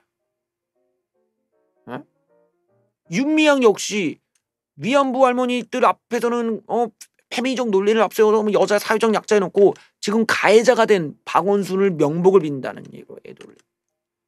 진선미 없이 유명한 꼴팸인데 입쳐닫고 있죠. 권인수 성폭력 전문연구소 소장 출신도 입쳐닫고 있어. 이야 아주 그냥 피해자 편 안 드나? 아니 여성계 의원들 니리 꼴패미들은 말을 해야 되는 거 아니냐는 비판이 나오고 있는데 정의당에서는 조문하지 않겠다는 여자애도 나왔어요. 지들끼리 싸우는 거지 정의당이랑. 자 남인순의 경우 빈소를 일찍부터 갔다는데 곱자는 시선이 적지 않다. 남인순은 미투 국면에서 원종건 미투 운전 그 젊은 애가 여자친구가 폭로해서 그랬다는 애죠. 피해 호소인들의 용기에 지지한다는 입장을 밝혔는데 지금은 주둥아를 닫고 있습니다. 자 이런 식으로 극단적 선택으로 대응하는 것이 피해자에게 가해를 가하는 거 아니겠는가. 애도를 나타낼 수 있지만 이게 추모와 별개로 이런 범죄 행위에 대해서는 얘기가 나오는 거 아닌가. 반민주당의 꼴패미 출신 여성들은 왜 입을 쳐닫는지 모르겠다. 응?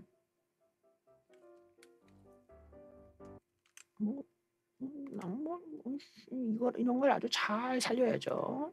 자 이러다 보니까 제가 어저께도 얘기했지만 이게 서울시장 선거라는 게 이제 후보 얘기도 나오게 되고 이제 관심이라는 게 점점점 이제 그쪽으로 갈 수가 있어요. 좀 그런 게 약간 좀 아쉽지. 왜냐면 이게 이제 성역화를 넘어서 이제 사람들의 관심은 누가 이제 서울시장이 될 거냐 이런 문제로 넘어가잖아요. 그러다 보면 또 이게 이런 미투 문제라든가 이런 게 덮일 수가 있거든. 계속 우리는 그 미투 문제라든지 이런 거를 더 공론화시키는 이쪽 진영에서의 그런 움직임과 저쪽은 그걸 덮고 감성팔이하면서 성역화시키고 대충 무마하고 넘어간다는 것이 있죠. 하지만 이게 공통된 심리는 바로 이거야. 서울시장 후보가 누가 될 것이냐. 이런 궁금증이 이제 바로 생긴단 말이죠. 근데 이번에 4.7 재보선 내년 4월 7일 날 재보선이 있는데 대선에 버금갈 거라 봅니다. 지금 부산도 하고 서울도 하게 되니까 이게 인구가 장난이 아닌 거고 또 이 경기도 그러니까 이재명과 김경수에도 재판의 결과에 따라 할 수도 있는 거예요. 전체 유권자 중에 절반가량이 재보선을 하게 된다. 그러니까 대선을 앞두는 전초전의 느낌이 나겠죠. 여기 사이즈가 지금 엄청나게 커지고 있는 거예요. 부산은 오거돈 때문에 보궐선거 확정이고 서울시도 마찬가지겠죠. 이재명도 유죄가 나오면은 그렇게 될 거고 김경수도 그렇고 바둑이 새끼도 그렇게 될 거고. 자 이러다 보니까 지금 뭐 이 서울에서는 지금 민주당이 유리하다고 나오지만 부동산 때문에 수도권 민심이 안 좋다. 어떻게 된가? 그리고 서울시장 보궐선거를 초래한 반민주당 후보를 낼 자격이 있겠냐면서 통합당이 벌써부터 압박을 가하고 있습니다. 자, 통합당은 부산시장도 지금 노리고 있는데 지금 이번에 아주 좋은 기회가 되는 거겠죠. 여당은 당초 부산시장 후보 무공천을 검토했지만 후보를 내는 쪽으로 말을 바꾸기 시작했습니다. 뭐 문재인의 고향이라는 것처럼. 이제 여러 가지를 이제 고민하겠지. 갑자기 판이 커진 보궐선거.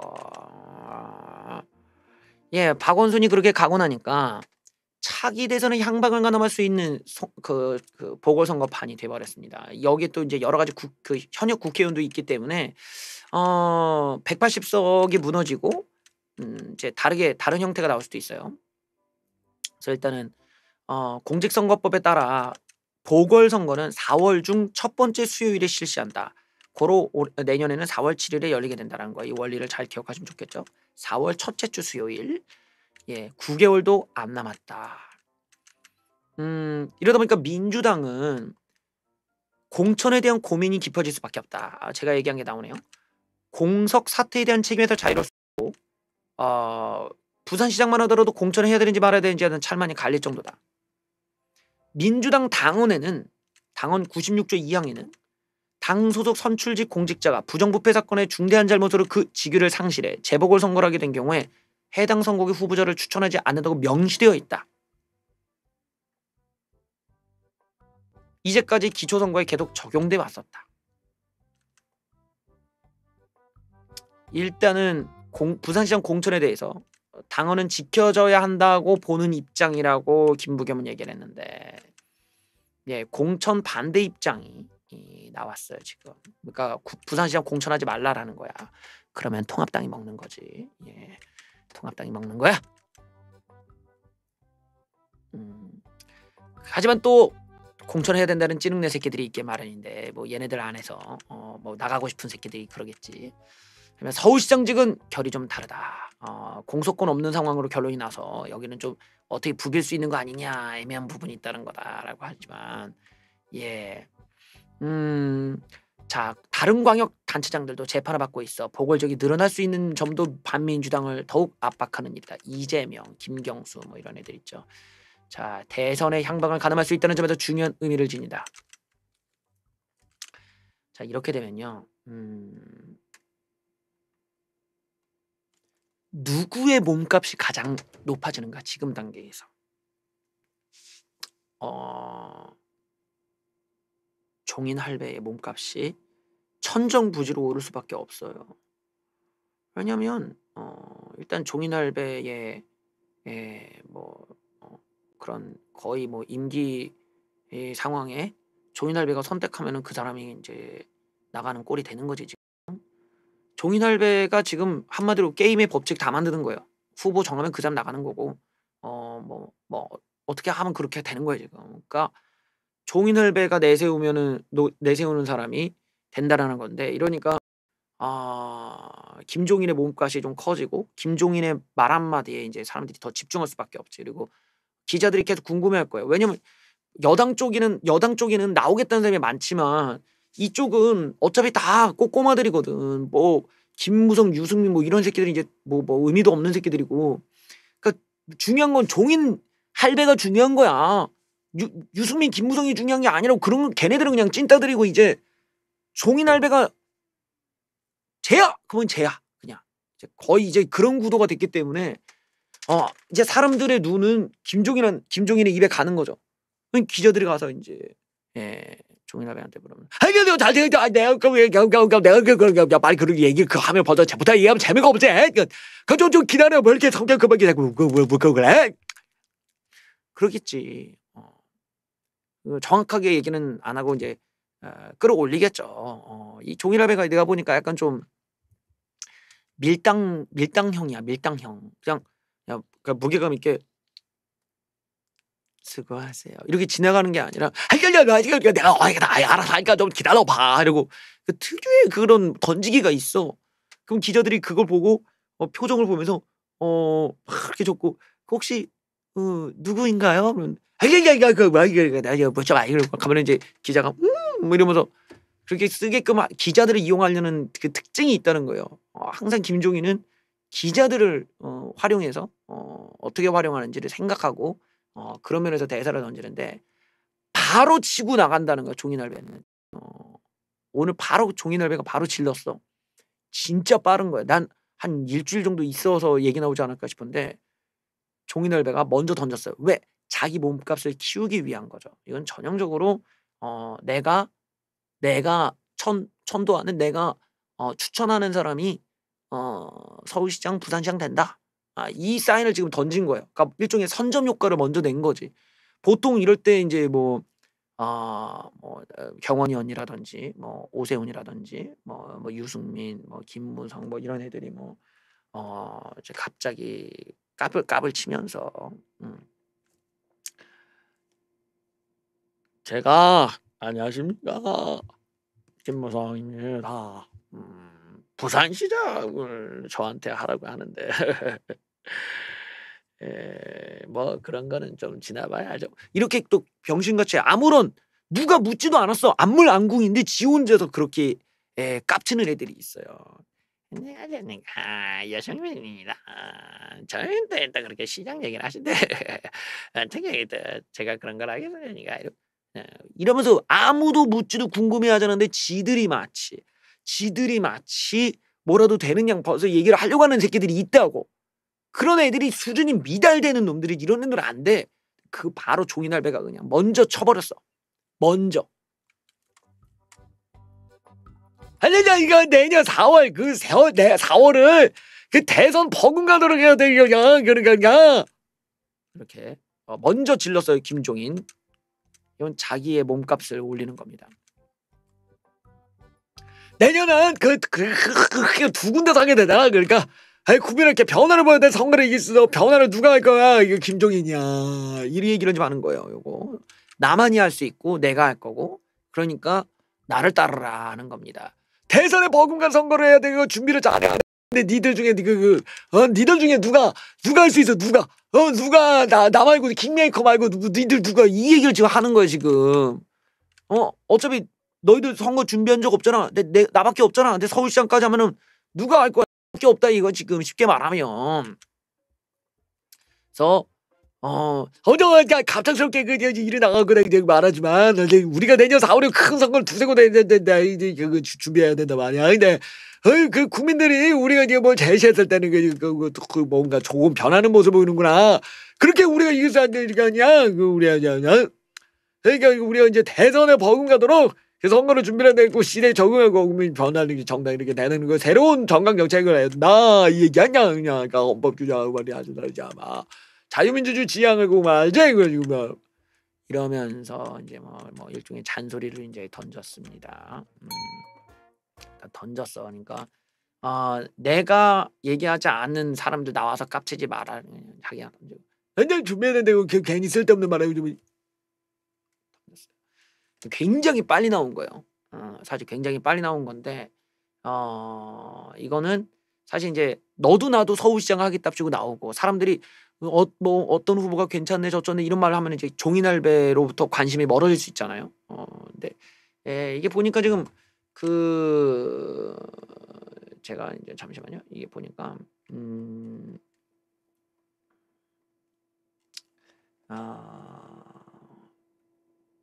자 여기 한번 보시죠. 여기를 보시면은 잠깐만. 여기 보시면은 보세요. 미래통합당에서는 나경원, 김용태, 지상욱 서울의 지역구를 둔 의원들이 출마 가능성이 제기된다. 또 안철수와 홍정욱도 언급이 된다. 홍정욱은 어딜 가나 안 빠지는 것 같아. 이 양반은. 일단 지금 홍정욱이라는 사람이 컴백을 할 가능성이 좀 높아 보여요. 왜냐면 언급을 너무 많이 언급이 되고 있어 지금. 나경원 그러니까 확실히 우리 방에서 얘기했던 지금 사람들이 지금 언급이 되고 있잖아요. 이런 거 보면은 우리 방에 계신 분들이 확실히 굉장히 좀 현실 감각이 있다는 걸 알 수가 있지. 어디 밑도 끝도 없는 쓰잘데기 없는 사람을 추천하는 게 아니라 정확하게 언급된 사람들이만 나오잖아요 지금. 그러다 보니까 준대선 후보급 정치인의 맞대결이 예상된다. 예. 자, 부산시장은 어떨까요? 여기에는 김세연, 이진복, 이현주. 김세연은 안 돼. 언주 언니가 되려나? 예. 그래요. 뭐 일단 이 느낌상으로는 지금 이런 느낌으로 여러분들이 보시면 될 것 같습니다. 마지막 뉴스네요.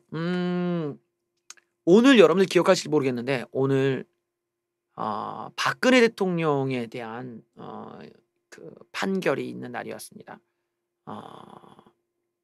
판결 내용이 어떻게 됐을까요? 박근혜 대통령 징역 30년에서 20년으로 10년이 줄었습니다. 어떤 내용이 무죄가 된 거죠? 어떤 내용들이었을까요? 박근혜 대통령의 파기환송심에서 징역 20년이 선고됐다. 앞서 30년에서 10년이 줄어들었다. 자, 검찰 쪽에서는 총 징역 35년을 선고해달라고 재판부에 요청했는데 형이 줄어든 건 두 사건 병합과 대법원이 강요죄를 무죄로 봤다는 거예요. 재판부는 왜 이렇게 나왔는지 상세하게 설명을 했는데요. 죄를 동시에 범했을 때 형을 다 합치는 것이 아니라 가장 무거운 죄만을 기준으로 가정한다. 그래서 여러 범죄 중 가장 무겁다고 생각하는 범죄에 대해 대법원이 정한 양형 기준을 참고한다. 그래서 뭐 뇌물수수액이 5억이면은 19억에서 12년, 가중 요소가 있으면 징역 11년에 처하는데 삼성과 관련된 뇌물액이 80여 원이라고 인정이 됐다. 하지만 박근혜 대통령과 최서원 씨가 공모해 대기업 회장에게 재단 후원금을 요구한 건 협박에 해당하지 않는다면 무죄 선고. 블랙리스트 부분도 무죄 선고. 하지만 대통령으로서 헌법 책무를 다하지 못해 사건 범행 등으로 국정에 커다란 혼란이 연출되고 박근혜 대통령이 원하는 바는 아니었으나 국민 전체에 걸쳐 여러 분열 갈등 대립이 격화됐다. 그로 인한 후유증과 상처가 회복되지 않은 점 중한 처벌을 받는 게 불가피하다. 이게 구체적으로 사건과 무슨 관련이 있는지 모르겠네. 이건 법적 과정에서 일어난 건데 박근혜 대통령이 개적으로 취득한 이득은 별로 없다고 보이며 그런데 뇌물죄가 성립이래. 정치적으로는 파산 선고를 받은 것과 마찬가지 상황. 오늘 집행을 된다는 걸 생각해서 박근혜 대통령의 나이도 고려해서 한다. 뭐 검사가 양형을 납득하기 어렵다 해서 강요죄 부분을 무죄라 한다 하더라도 뇌물 부분이 유죄인데 이게 왜 이렇게 형이 낮아졌는가? 최서원과 형량을 비슷하게 맞춘 게 아닌가? 최서원 씨가 이제 18년을 받아서 그리고 이제 고령인 점을 감안한 건 이제 이경재 변호사가 얘기했다고 합니다. 검찰이 사건의 대법원까지 가져가지 않기를 바란다. 이제 끝내고 싶은 거죠. 그러니까 박근혜 대통령 최순실 씨 측 이쪽 이렇게 얘기하는 거는 이 18년 이하로 줄이는 게 어렵다고 좀 판단한 것 같아요.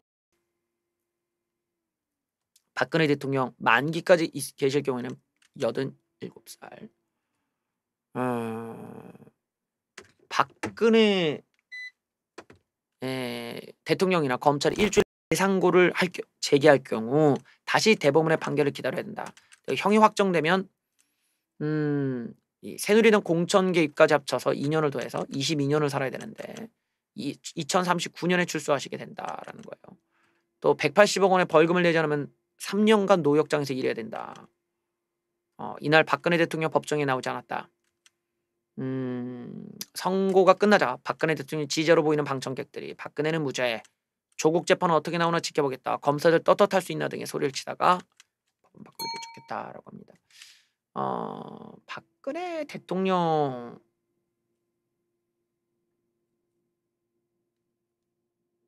이 입장에서는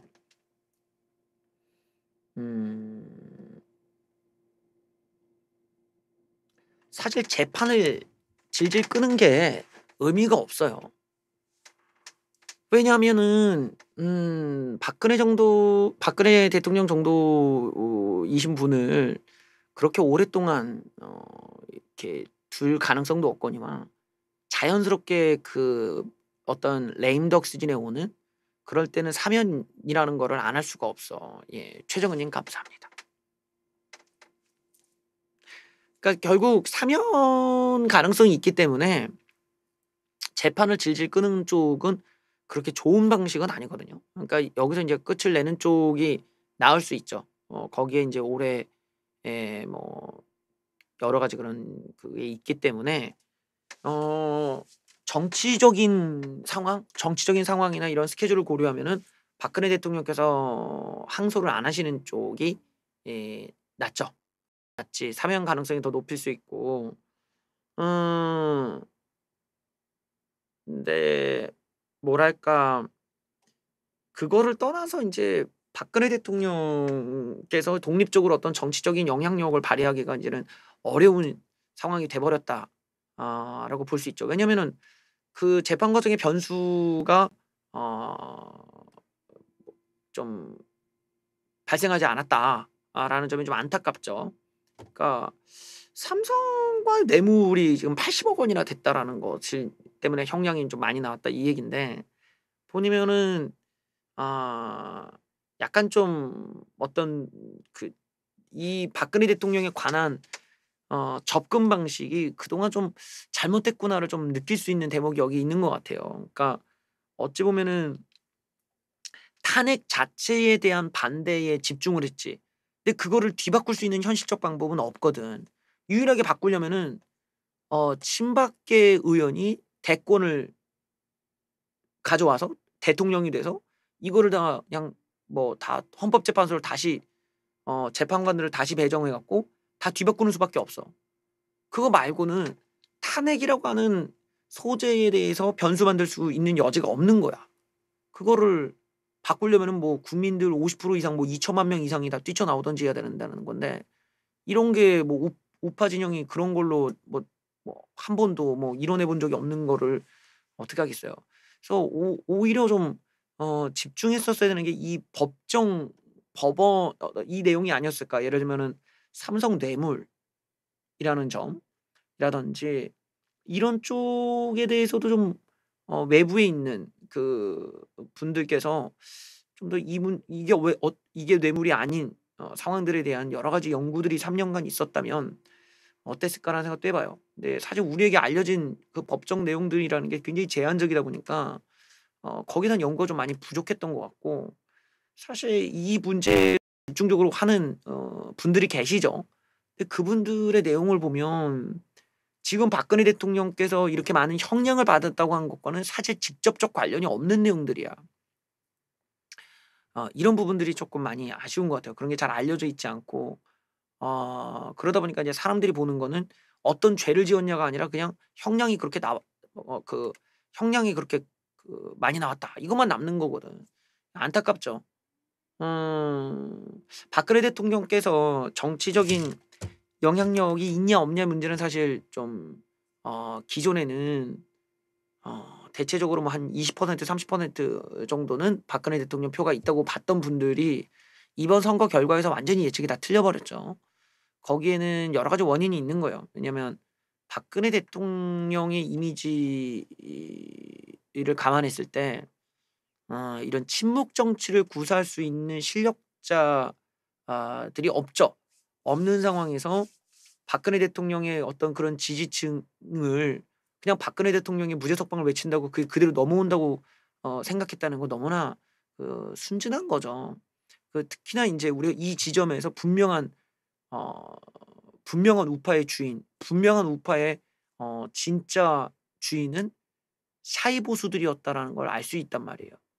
박근혜 대통령께서 통합당과 합치자에도 그렇게 힘을 줬는데도 사실 인제 태극기 정당과는 제대로 합치질 못했고 그런 것과 무관하게 샤이 보수들은 그런 것과는 상관없이 그냥 자신들이 선택할 것들이 그냥 거의 몰표로 갔다라는 거거든요.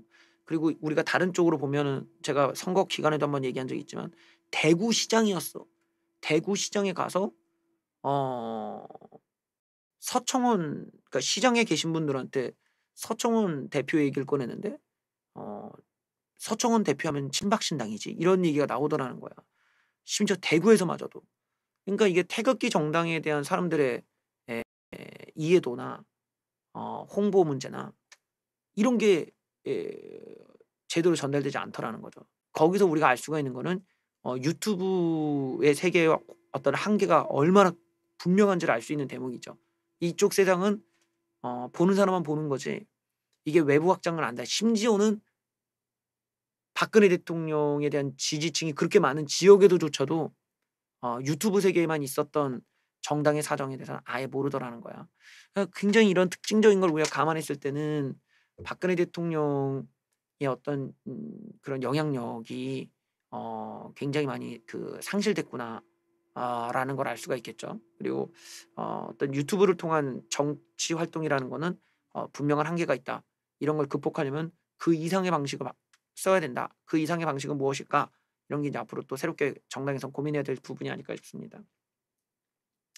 박근혜 대통령의 어떤 사면이라든지 이런 것들은 저는 좀 뭐 가능성이 높다고 보고 있거든요. 그래도 이렇게 확정이 되면 이제 자연스럽게 박근혜 대통령에 대한 그런 뭐 "너무 고생하셨다." 또 그런 것도 있을 거고 또 문재인 새끼도 계속 변명을 했던 게 뭐 이런 "아직 확정이 안 돼서 안 된다." 뭐 이런 얘기였기 때문에 요런 것들이 잘 버무려져서 인제 정치적으로 문재인이 위기일 때 쓸 수 있는 카드 중에 하나이기 때문에 나올 수가 있겠죠. 물론 이제 좌빨 새끼들 입장에서는 문파 새끼들은 반대할 수 있을 가능성이 높겠지만 뭐 국민 대통합이라고 하는 뭐 이런 그런 부분에 있어서 문재인이 들고 있는 카드 중에 하나가 될 거라고는 봐요. 근데 어떤 정치적인 영향력 관점에서는 과거에는 그런 면이 있었죠. 뭐 박근혜 대통령을 선거 기간 때 사면시킬 가능성이 있다. 그러면 우파가 분열되니까 뭐 이런 얘기도 있었지만 사실 그것조차도 어떻게 보면 좀 굉장히 심각한 과장법이었던 거지. 그렇게 분열될 수 있는 여지가 없었다라는 쪽이 맞는 해석이었던 것 같아요.